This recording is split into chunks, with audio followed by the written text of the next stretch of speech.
All right, welcome back to our DIY dog training videos. We're in part four.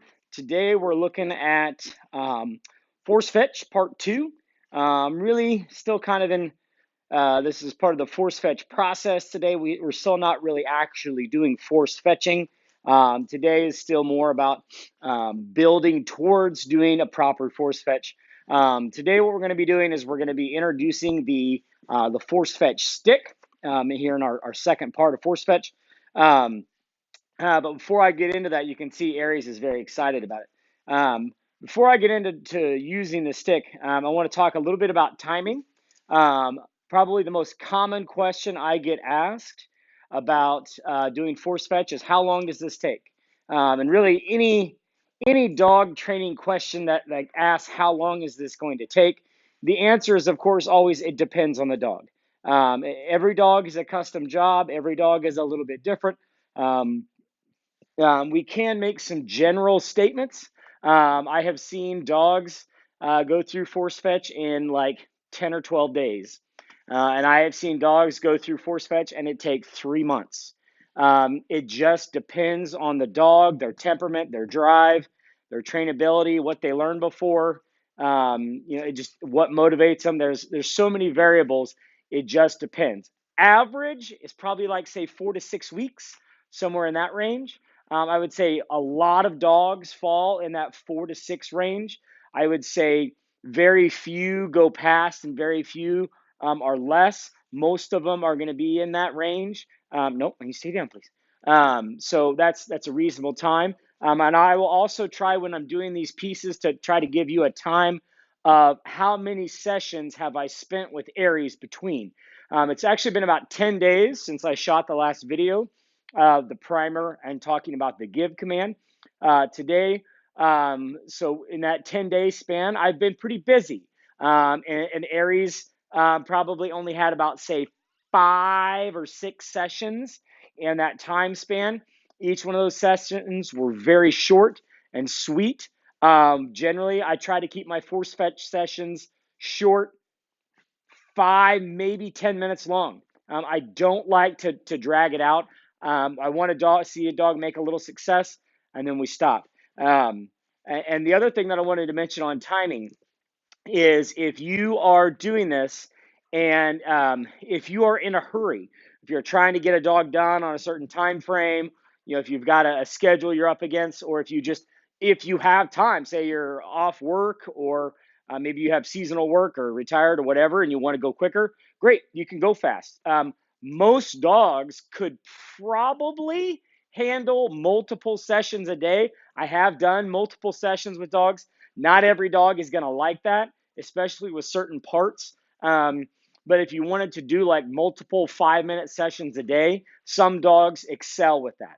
It just kind of depends on the dog. And a lot of us, remember, this is DIY, right? So this is your time schedule that we're working with here. So we got to keep that in mind. Now, before I get into the stick today, I'm gonna we're gonna start off here with doing some fun stuff. So force fetch turns into a grind. There is going to come a point where it will be a grind, and it'll be work. And I like to try to kind of offset that with some fun. Hopefully, you're working with a dog. Aries here, for example, is crazy excited about anything that I'll throw him. We would hope that trait is bred into your dog. Obviously, most Labradors are very excited to pick up whatever you throw. Some other breeds, no, not so much. You can do it a little differently, but the idea is, I'm going to start him off with just taking the stick, giving him a little tease, and just giving the stick a toss here and letting him go get it. Letting him play and encouraging the return. And if he hands it to me, give, I'm going to say the give command. All right. So we're going to start to utilize that. If he drops it, I'm not going to say anything. But if he hands it to me, all right, here we go. Here we go. If he hands it to me, we're going to use that word. Attaboy, attaboy. And you can see here, this is all, give, very much play. you know, he is being a puppy here. I'm going to give him one more here. You know, he's excited. He's having fun. And we want that attitude. Maniac. Give. You know, we want to see him happy. Okay. Now, that's a great way to loosen your dog up. Let them feel good, especially in the area where they're in. Some dogs will come into the shop or the office or wherever you're doing this, and they're like, oh shoot, we're in this place. We're gonna do force fetch. Oh, and they'll get nervous. This is a little thing that if you do this before you start applying pressure, it helps that dog relax, helps get them in the groove, and helps them have fun. So what I'm going to do next, I'm going to show you kind of what we have done. I told you I kind of wanted to show this in steps early, the early part of the step. We did last time we introduced the hold and the give command. And I should also mention here that I am not saying hold as a command. Personally, I don't use hold as a command because I'm going to use the word fetch. Fetch to me is going to mean get it in your mouth and keep it in your mouth. Don't let it out. So I don't use another command for you have it in your mouth, now keep it there. Fetch means put it in your mouth and leave it there until I take it from you. So I'm trying to reduce the number of commands. So I don't use hold. I also don't use the stay command. Stay is much the same thing. You know, where you tell the dog to sit, well, sit there until further notice, right? Well, fetch is fetch it until further notice, right? So it's the same kind of idea. I'm trying to reduce the number of commands that I have to give the dog. Okay, so last time we did where we put the hand in the mouth and we said give when he was patient. Now, Aries has had, like I said, several sessions, probably half a dozen sessions with this. And after, you know, once or twice, you know, probably after maybe 2 days, he was not fighting me at all anymore and doing a good job. Now, what I'm going to do here, heel, sit, is now, once we've got him holding the hand, we want to walk with it. So I'm going to put my hand in his mouth, and we're going to walk with it. Good. And then we're going to come back. Good. Heel, sit, give. Good dog.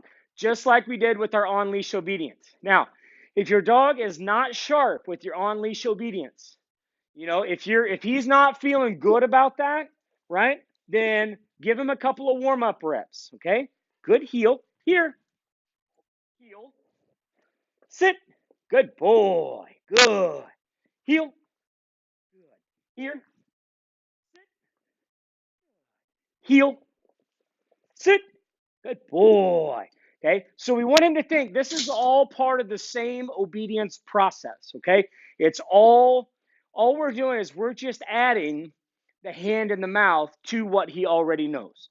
All right, so once we get good with the hand and the mouth, then we're going to go to the stick. Now, I'm going to go ahead and bring the camera up close to give you a better angle on this so you can really see what's going on here. So you can see how I'm going to control him a little bit more. All right. Now, once we start doing the stick, usually there's going to be a new level of resistance. Once you go from the hand to the stick, the dog's going to go, wait a minute, I thought I was holding your hand, not a stick. What's this? All right. And even though Aries has been playing with the stick and loves to pick it up, the fact that I am going to put it in his mouth and make him leave it in his mouth, he doesn't like that. Even though he wants to play with it. He's playful with it right here, right? But if I make him keep it in his mouth, he's not going to like that. Okay? So don't be surprised when the first time you switch to the stick, the dog goes, "Wait a minute." All right? So what I'm going to do, I'm going to come up here and I'm going to give him a second with it right in front of his face. Good. Good. It's okay. And they're not going to grab it. 99 dogs out of 100 will not just naturally grab the stick, okay? Like they virtually never do. If you get one that you just put it up there and they grab it, go buy a lottery ticket. You're lucky, okay? Now, so what I'm going to do, I'm going to take my hand. I've still got my left hand on his collar. I'm going to take my right hand, my thumb, and I'm going to stick it between his teeth to pull his jaw open. just like I did with my hand, except instead of putting in my hand, I put in the stick. Okay. Now I'm going to take my right hand and support under the jaw. Okay. And I'm just pushing up on the jaw right here to help keep his bottom jaw closed. All right. So we're just pushing up gently. Good. We give lots of praise. Good boy. Good. And I'm not, now some people do actually teach the hold command. If you want to use the hold command, if that makes you feel good, use hold. I don't care. Right. But I don't use it. So I'm not even going to give this as a command. I'm just saying, good boy. Good. Good. And we don't want him to be able to get away too far. Now, the other thing I'm doing is if you look closely, you can see my left hand down here. My left thumb is pushing up on the bottom of his jaw. So like back here, it's pushing up to hold his mouth closed. Aries is wanting to turn in towards me. I don't want him to do that. I want him looking out because the field is going to be out in front of us. All right. So I want him looking out in front of me. Good boy. Good. So I am trying to encourage him to look out that way. All right. So we're going to leave it in there. Good boy. Good. That's a good boy. Good. And we want to be able to touch above his face, below his face, all over. Touch the stick before we say, give. Good dog. Good. And if you made him hold it for a little bit, okay, we get the stick out of sight. I stick the stick under my leg here. Remember, I'm doing this all on the ground. It probably wouldn't hurt if you had like a little bench to sit on, like a little camp stool, 5-gallon bucket to sit on. Might not be a bad idea. If you have a hard time getting down low, get yourself something to be comfortable. And between each rep, give the dog some love. Like I said, we're starting to get pretty picky. We're being pretty demanding of the dog here. And cut him a little bit of slack between each rep, I mean, you got to enjoy the dog, love the dog. You don't want him to hate this process. So we're just giving some love here. Good boy. Okay. Now we're going to get him into heel, sit. Good. We need to be in the sitting position. If your dog tries to stand, sit him down. Make him sit. If the dog is standing, they're much more likely to move on you and get the stick out of their mouth. We do not want them to get the stick out of their mouth on their own. Okay, so we're going to do one more here. Get the stick in the mouth. Good boy. Good. Good. Good boy. Good. We touch underneath him, touch his face, touch his ears, touch his muzzle, touch the stick, everything. Good. And I've got my left hand just back there providing a little bit of support. Okay, sometimes I'm taking my left hand off. I'm giving a little pressure with the right. Okay, right there I have no pressure on his jaw. I'm just trying to help support. Okay, you want them to hold up high. You do not want them to point to the ground. If they point to the ground, they're very, very likely to drop. Okay, we don't want to drop early here. Good boy. That's a good boy. Give. Good dog. So there, I probably only made him hold like 20 seconds or something, okay? So after you get a couple of good reps of those, then we're going to have him walk carrying the stick. Now, this is where it's going to get interesting, okay? So this is, like I told you, we're going to be doing this early on in the step. So this is going to be entertaining here. So I'm going to scoot my camera back so you can see this a little bit better while we walk. All right, so now we're going to come over here. We're going to go back exactly what we were doing, okay? And I'm actually going to walk with him. Now, I also wanted to mention this. While you're doing this force fetch, there is no reason why you can't continue to refine your obedience, okay? So on-leash obedience, eventually, we want it to be off-leash obedience, right? We want the dog to come into heel without having a leash on him. We want him to come here, right? Okay, so Aries, here, heel, sit, good, heel, good, here, sit, good, heel, sit, good boy. Okay, so continue to, every rep doesn't have to be cramming stuff in his mouth, if he, especially if the dog's getting uptight, give him some reps where it's easy, where he knows what he's doing, then go back to, trying to control his mouth. So now I'm going to go back to putting the stick in his mouth. Good. Also might notice that he's flipping his tail. That's a good sign. Okay, that means he's happy. He's giving me a little bit of resistance here. That's okay. As soon as we got him settled, now what I'm going to do, We're going to walk. We're going to go out, here, heel, sit. Okay, come on. I'm going to hold the bottom of his jaw. Good. Here, heel, sit. I took my right hand off. My left hand has got one finger pushing on his jaw. Okay, keeping that stick in his mouth. Give. Good dog.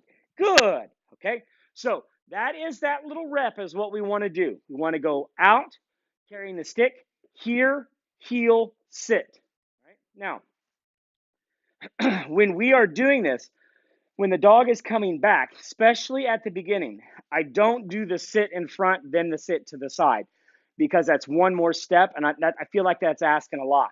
Eventually, I'll want to be able to call the dog in, sit, then come here, right? But for now, we're trying to simplify, and ultimately, the sitting in front, good boy, the sitting in front is going to be about blind retrieves. When a dog is marking, we want the dog to come straight back to heel. Okay. So, for example, at like a any test that has multiple marks, like seasoned or finished in HRC, or senior and master at AKC, you're going to want the dog to go get their mark. They just saw a double or a triple. You want them to go get their mark and come right back to the exact same position, come back to that heel, and you're thinking about lining them up. Okay, so you don't always want to stop them. You do want them to come into heel, and you do want to be able to stop them. They need to understand they're going to have to do both. Okay, one's for marks, one's for blinds. Now, let's do another rep. Hey, come on. Okay, good. All right, we're going to go into the mouth. Good, good. And I'm going to support with just my left hand under his jaw, and my right hand is just going to tap if he starts to get loose. Good. Heel, sit. Good. Give. Good boy.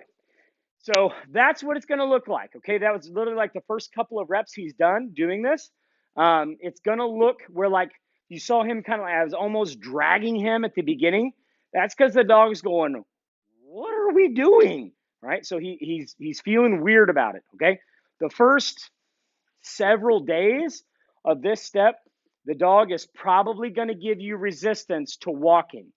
Also, it's very, very, very common for when you put that stick in their mouth and the first time you take a step, the dog is very likely to try to turn their head and spit it out. Okay, so be ready for that. That's why I had my second hand, my right hand under the jaw. Okay, so you want to be able to continually encourage lifting up that bottom jaw because you're trying to keep them from dropping down, right? If you keep that dog up, then he's much less likely to point his head to the ground and spit it out, right? So that's a pretty good look at step 2, which is walking hold with a stick. So, good luck. Thanks for watching.